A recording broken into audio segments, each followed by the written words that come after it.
I get it, it's hot outside, and the idea of dressing up has you sweating just thinking about it. When the temperature rises, most guys get lazy and default to the standard uniform, a baggy graphic t-shirt and cargo shorts. But what if I told you that you could beat the heat and look like $1,000,000 without sweating your balls off? In today's video, we are building the ultimate hot weather style masterclass. Whether you're aiming for that classic old money aesthetic or just want to stop looking sloppy at summer barbecues, these are the only style rules you need to know to stay sharp, stay cool, and own that effortless look.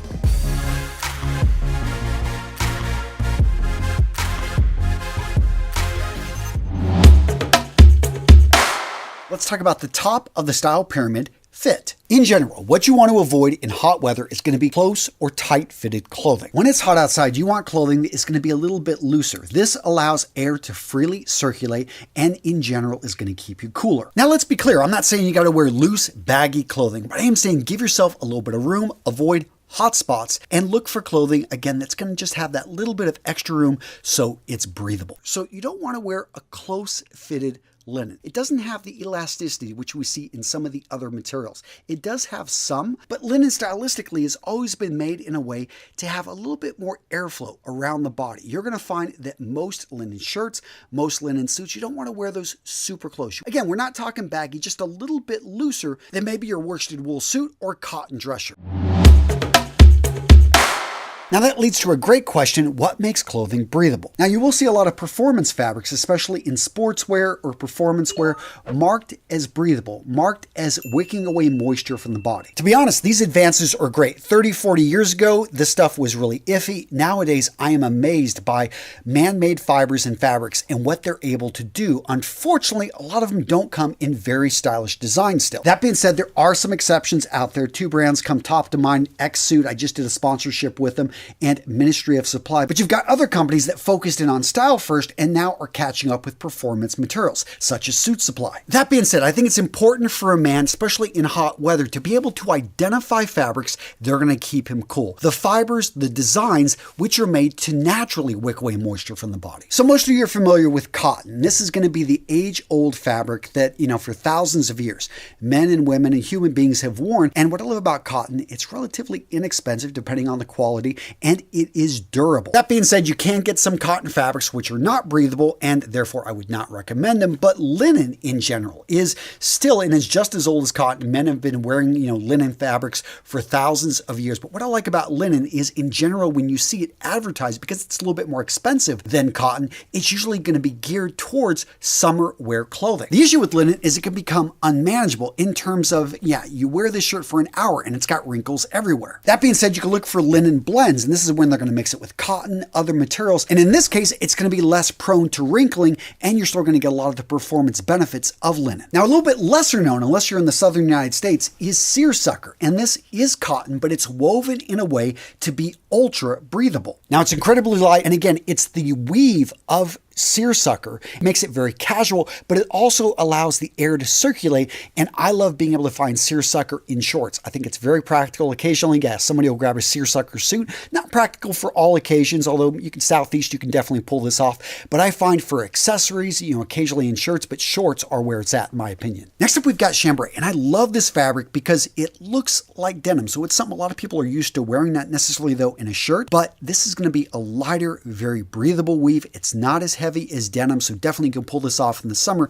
And usually when you find a shirt made from chambray, you're going to pay maybe a little bit of a premium for it, but you can pick this up and you can touch it. You can just feel the air flowing through it. Really a nice fabric. Now, jumping back over to shorts again, I want to bring up Madras. So originally comes out of India. The English and the Indians, they made something amazing here, which, this fabric is very lightweight. It's got usually a lot of color to it. So shorts, maybe shirts, but you got to be really careful.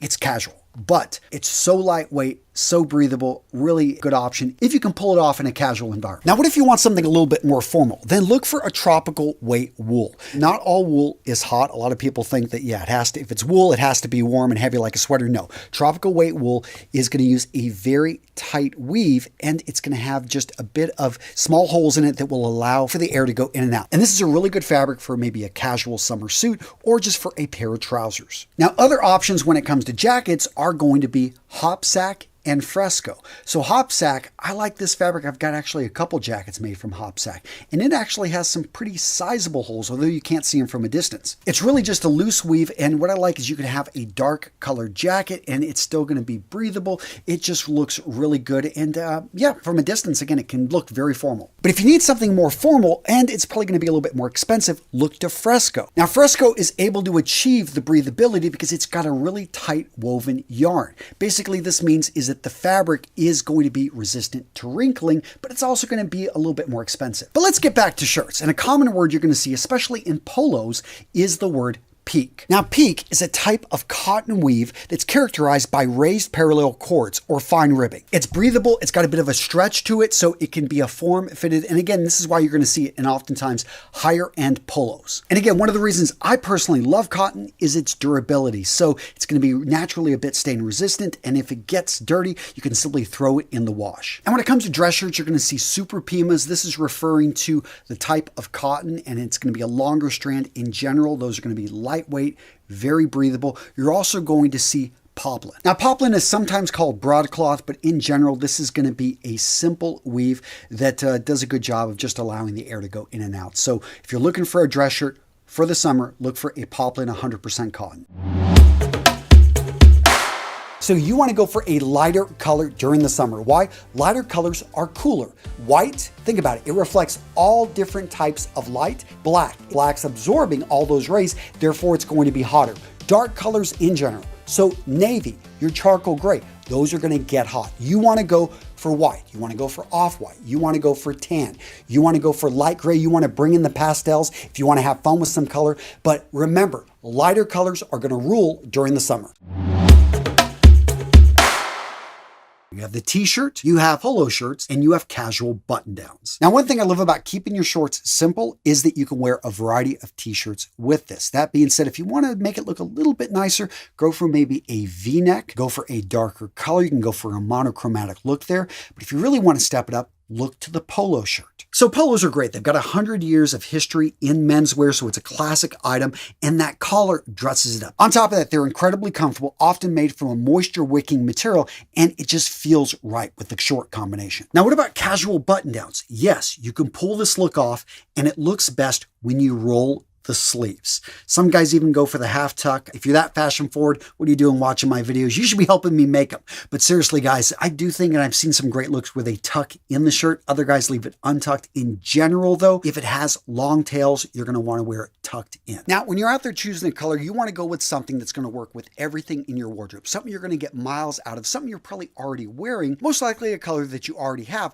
but not in linen. Gents, I'm going to recommend the white linen button-down shirt. You're going to see this with button-down collars. You're going to see it with spread collars, with pockets, without pockets. I like something simple. I like something clean. Or wear it with a light colored suit, a dark colored suit. It is going to work pretty much in any situation. The key here is you're going to get your feet wet. You're going to start to see what linen is all about. Now, if you've already got a white linen or that seems too boring, check out light blue. Again, I'm all about you getting miles out of your clothing. And for a lot of you guys, this light blue is going to work with all of your suit jackets. It's going to work with a leather jacket. This is a color you can dress up, you can dress down, and it's going to work with anything, including your jeans. Now, if you were to take those two shirts and have a baby, you would get this one. You've got a white with blue stripes. Now, what I love about this shirt here is it's got an old money type of feel. This is a classic pattern that we see in button downs. And although it's more casual than a solid white, it definitely has a bit more character. Because both these colors are so interchangeable, this shirt is going to work with almost anything. Now, linen shirts by their very nature are casual. And if you go with this navy, yes, it is a casual shirt. But what I love about this color, as many of you guys know, is I've got kids, so I'm not so worried about stains. And this works with most items in my wardrobe. The first method is the AFA roll, also known as the forearm roll. Very quick, very easy. Roll the shirt once, using the cuff as your guide. Then simply roll again. This is a very casual looking roll, and its only problem is it's easy to come undone throughout the day. Next, we have the basic shirt sleeve roll. It starts out the same as the AFA roll, rolling the cuff twice. The only difference is you're going to roll it a third time. This roll sits a little bit higher up the arm, and it won't come undone as easily as the AFA roll. Next up is the high roller. It starts the same as both the AFA and the basic roll, but instead of stopping at 2 or 3 rolls, you're going to roll it a 4th time to well above the elbow. This roll looks good if you've got muscular arms, and it's very useful for work situations when you want to keep your sleeves nice and clean. The 4th roll on this list is my favorite, the master roll. For this one, you will put the cuff further up the sleeve, then fold the excess fabric over it. This results in a very clean looking roll, one that will not come undone throughout the day. And best of all, when you want to unroll your shirt sleeves, one quick pull of the cuff is all it takes. So I get it, it's hot outside, and the idea of you wearing a jacket has you sweating just thinking about it. Well, gents, believe it or not, you've got options. In the case of this first example, the safari jacket, it was made specifically for men in hot weather. Originating in the early 20th century, it was made for Western explorers as they made their way through the continent of Africa. Lightweight and practical, these jackets were designed for harsh environments. Worn by hunters, adventurers, and military personnel. The key features of a classic safari jacket are, first up, 4 pockets, 2 chest pockets, 2 lower pockets, often with button flaps. They were designed to be large and functional, often carrying binoculars, maps, ammunition, and other tools. Now, the material of the safari jacket was typically either cotton or linen. Both of these sewn in a tight but breathable weave, suitable for warmer weather, yet tough enough to be able to deal with thorns in the bush. Now, normally worn over a shirt, the safari jacket is unstructured, made to fit closer to the body, which actually gives the wearer more freedom of movement, and from a style perspective, gives a sharp, clean silhouette. Now, on a classic safari jacket, we're going to see a button closure, and the collar can be worn folded over, or you could stand it up to protect the neck. Now, the length of the jacket similar to the length of a sports jacket, just covering the edge of the buttocks. And you'll also see some safari jacket designs using a belt that would go around the waist. Now, you're also going to hear the term bush jacket. And for most people, these two types of jackets are interchangeable. Although I will say, as someone who has design clothing, whenever I'm looking at a bush jacket, I expect it to be a little bit looser, not to have as close of a silhouette fit to the body. But all this leads to the question, why wear a jacket in warmer weather, especially if you're not going to be on safari, if you don't need the protection? Well, gents, straight up, when you wear a jacket like this, you separate yourself from the crowd. Not only does a jacket like this build up the shoulders, slim up the silhouette, make you look taller, make you look more masculine, but I promise you, you master wearing casual jackets, you are going to get compliments like no other. Because let's face it, gents, when the temperature rises, most guys, when it comes to style,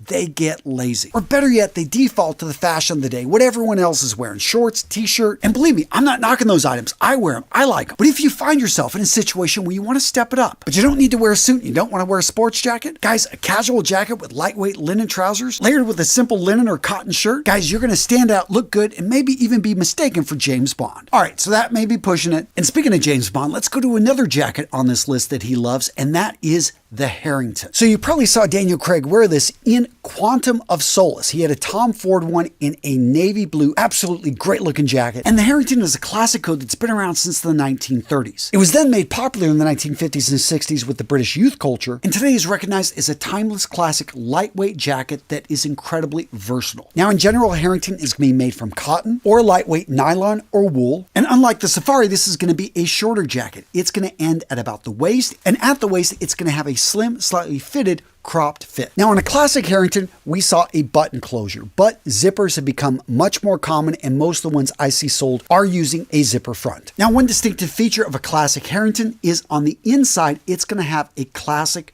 tartan pattern. Guys, really quick, a lot of guys make a mistake. They think that just watching a video like this on YouTube is somehow going to make them an expert. Straight up, gents, you have to take this information and put it into action. And one of the best ways to motivate yourself to take action is to put yourself in a community, in a group of like-minded warriors, taking steps to improve their image, their presence, their presentation, and you can find all of that over at our community at school.com/RMRS. Over in our school community, we've got detailed classes, we host challenges, and you can meet and engage with like-minded men taking steps on a daily basis to become their best self. So, gents, instead of saying someday, how about you say day one and join our community? I'm putting the link down in the description, in the comments, or you can just go directly to school.com/RMRS.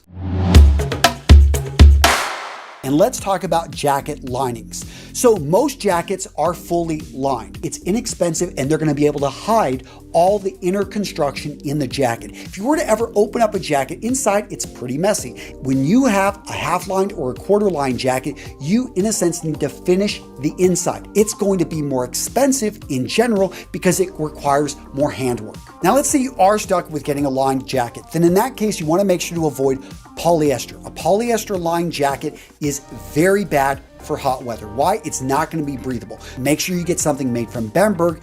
Silk, you're going to occasionally see out there on higher end jackets. I don't like it because it's not easy to replace and not easy to clean. Now, this jacket right here is a half line jacket. So we're going to notice the back of the jacket. Notice there's no lining here. This is going to make it cooler, especially if the fabric is breathable like it is here. Unlined jackets are still going to have protection in the shoulders. Why? Because you want your arms to be able to move in and out. And if you've got padding here on the shoulders, they want to protect it. Now notice the front still has lining. Why would they put lining on the front of jackets still? This right here gives structure to your chest, and they want to make sure to give this some protection because it's very difficult to make what's under here attractive. Now this next jacket is a quarter lined canvas. We've got the open back, and what we're going to notice on the front is we've got a little bit more open, usually down over here. They're still going to probably put a bit of lining right in this area because they want to cover up that front basically chest area. But jackets built like this, lightweight, are made for the summer and are going to be the air is going to flow right through.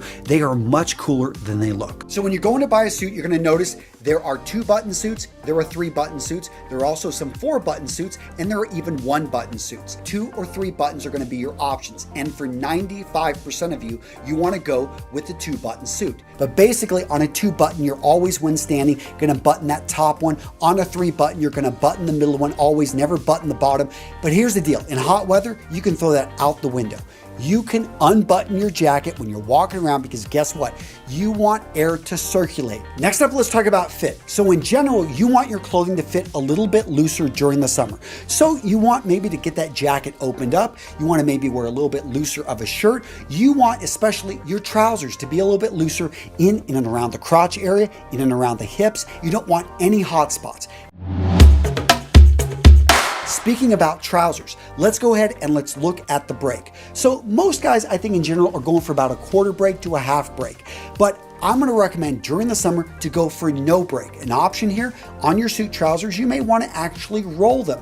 You want to be careful. This is going to be a very casual look. You could actually get them re-hemmed. That's going to be a bit more professional, but going for no break is going to allow air to circulate closer down there to the bottom of the leg. Now, if you have the option, I always recommend that you buy an extra set of trousers. Most times when a suit is damaged, it is the trousers. But if you've got 2 pairs of trousers, you've got that suit and this is your go-to suit, guess what? You've got something that's going to last a lot longer. Just make sure when you send them out to the cleaners that you send them out as a set. And if you get 2 sets of trousers, consider getting one of them with side tabs. So get rid of the belt loops. Instead, it's simply going to cinch up on the sides. I absolutely love this look. Very unique, but something I wouldn't recommend if you only have 1 pair of trousers, because if you gain or lose weight, it can be an issue.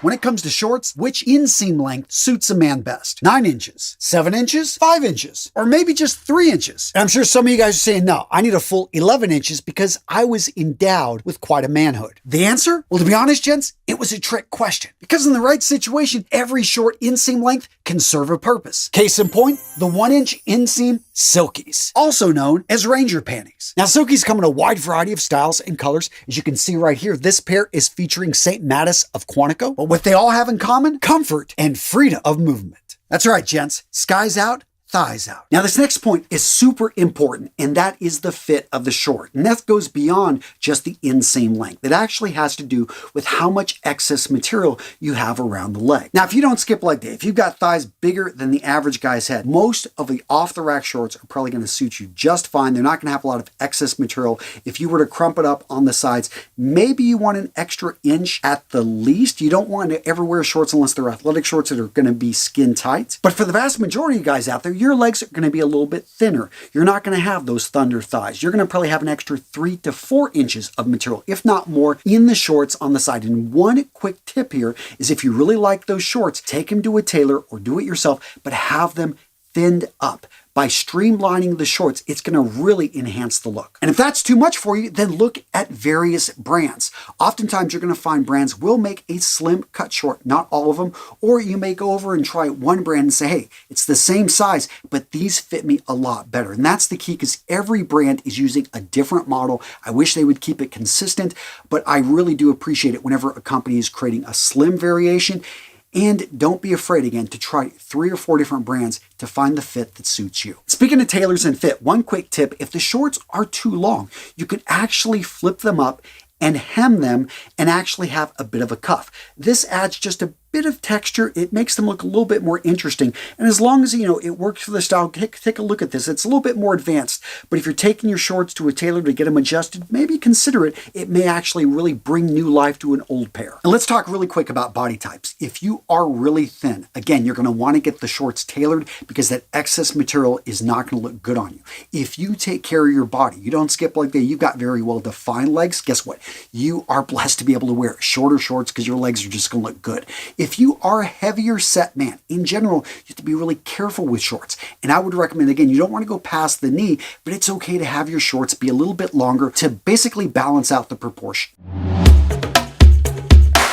Now, as a father of 5 and plus my 2 nephews, 7, and having just been to Disneyland, I can tell you cargo shorts are useful for being able to hold bottles of water on a hot day. That being said, understand, especially when they're in camo, they are ultra casual. And there's no reason to go for the frayed look on these things. Just wear them in situations in which they're going to be useful, but you don't need to dress up for anybody. But for the majority of situations, when you're going out in public and you actually want to look smart, you want to look well put together, wearing chino shorts that fit you properly are where it's at. Now, the chino shorts I'm talking about are usually going to have an inseam length of 7 to 9 inches. You'll occasionally see it shorter, occasionally see it a bit longer.